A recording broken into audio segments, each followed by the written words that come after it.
Assalamualaikum warahmatullahi wabarakatuh. Perkenalkan, saya Hafsyah Halifah Sahla dengan NIM 23043071 akan mempresentasikan materi tentang aset tetap.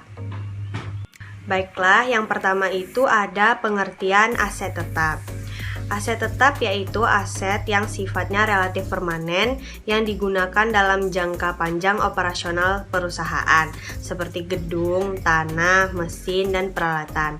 Karakteristik dari aset tetap ini yang pertama ada merupakan aset jangka panjang dan relatif permanen. Yang kedua, merupakan aset berwujud karena terlihat secara fisik. Yang ketiga, dimiliki dan digunakan perusahaan, tidak untuk dijual sebagai bagian dari operasional perusahaan. Selanjutnya ada klasifikasi aset tetap. Yang pertama ada aset tetap dengan umur terbatas. Aset tetap dengan umur terbatas ini yang memberikan jasa penggunaan bagi operasi perusahaan dalam jangka waktu tertentu. Aset semacam ini disebut depreciable asset. Contohnya tuh seperti bangunan, mesin, dan peralatan yang lain. Yang kedua ada aset tetap dengan umur tak terbatas. Ini adalah aset tetap yang tidak akan habis digunakan atau tidak diketahui kapan jasa yang diberikan oleh aset tetap tersebut akan habis. Aset semacam ini disebut non-depreciable asset. Contohnya adalah tanah. Selanjutnya ada penyusutan aset tetap. Penyusutan adalah proses mengalokasikan biaya aset berwujud ke beban secara sistematis dan rasional selama masa manfaat aset.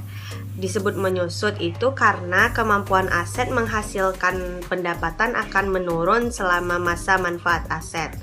Faktor yang mempengaruhi besarnya penyusutan itu biasanya yang pertama harga perolehan, yang kedua nilai sisa. Nilai sisa itu adalah jumlah yang diperkirakan yang dapat direalisasikan pada saat aset itu tidak digunakan lagi.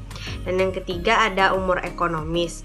Kalau umur ekonomis itu adalah periode waktu selama aset itu masih berguna. Kalau nggak berguna lagi bisa dikatakan umur ekonominya telah habis. Selanjutnya ada menentukan biaya aset tetap. Perusahaan mencatat aset tetap sebesar biaya perolehannya. Nah, biaya perolehan tadi terdiri dari seluruh pengeluaran yang diperlukan untuk memperoleh aset dan membuatnya siap digunakan sesuai tujuannya. Misalnya, harga pokok mesin pabrik meliputi ada harga beli, biaya pengangkutan yang dibayar pembeli, dan biaya pemasangan. Nah, setelah biaya perolehan itu ditentukan, perusahaan menggunakan jumlah tersebut sebagai dasar akuntansi untuk aset tetap selama masa manfaatnya. Cara menghitung harga perolehan aset tetap itu yang pertama menentukan informasi yang diperlukan. Nah, informasi yang diperlukan itu terdiri dari harga beli aset, biaya transportasi dan pengangkutan, biaya instalasi dan pemasangan, terus biaya perawatan dan pemeliharaan.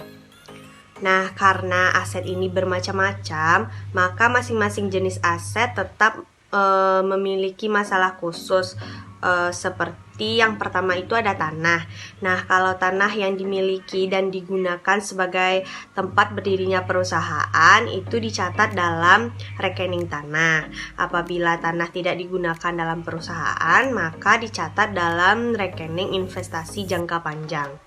Harga perolehan tanah itu terdiri dari harga beli, komisi pembelian, biaya balik nama, biaya penelitian tanah, pajak selama tanah belum dipakai, biaya merobohkan bangunan lama, biaya peralatan tanah, dan pajak saat pembelian tanah. Yang kedua itu ada bangunan.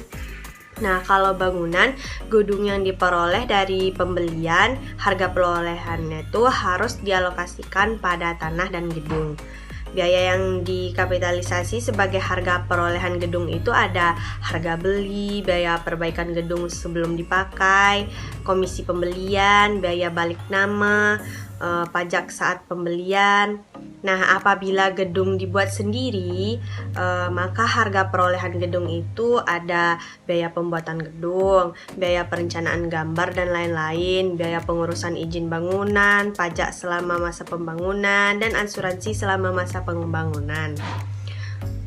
Juga alat perlengkapan gedung seperti eskalator, lift, dan lain-lain itu dicatat tersendiri dalam rekening alat-alat gedung dan didepresiasi selama umur ekonomis alat tersebut. Yang ketiga itu ada mesin dan peralatan. Itu harga perolehan mesin dan peralatannya adalah harga beli, pajak yang menjadi beban pembeli, biaya angkut, asuransi selama dalam perjalanan, biaya pemasangan, biaya-biaya yang dikeluarkan selama masa percobaan mesin. Kemudian yang keempat itu ada kendaraan. Harga perolehan kendaraan ini adalah harga faktur, biaya balik nama, dan biaya angkut. Kalau untuk pajak yang dibayar setiap periode seperti pajak kendaraan bermotor, jasa raharja, dan lain-lain itu dibebankan sebagai biaya pada periode yang bersangkutan. Harga perolehan didepresiasi selama umur ekonomis. Yang kedua itu adalah menggunakan metode. Nah, metodenya ada 3. Yang pertama ada metode garis lurus. Itu dengan cara membagi biaya yang dikeluarkan untuk memperoleh aset tersebut dengan jumlah tahun yang dianggap masa manfaat aset tersebut. Nah, contohnya begini. Asumsi yang pertama, aset tetap yang dibeli itu mesin produksi dengan harga 50 juta, biaya transportasi dan pengangkutannya 5 juta, biaya instalasi dan pemasangannya 2.500.000. Masa manfaat aset ini selama 5 tahun.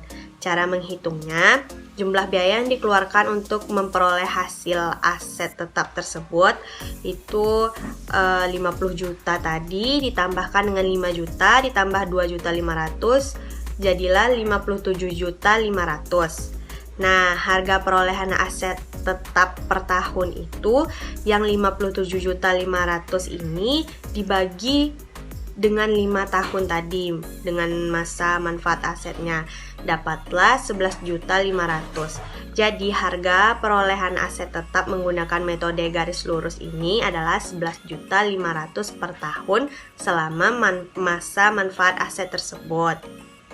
Selanjutnya ada metode garis tepi, itu dengan cara membagi biaya yang dikeluarkan untuk memperoleh aset tersebut dengan jumlah tahun yang dianggap masa manfaat aset tersebut dikurangi dengan nilai residual aset tersebut.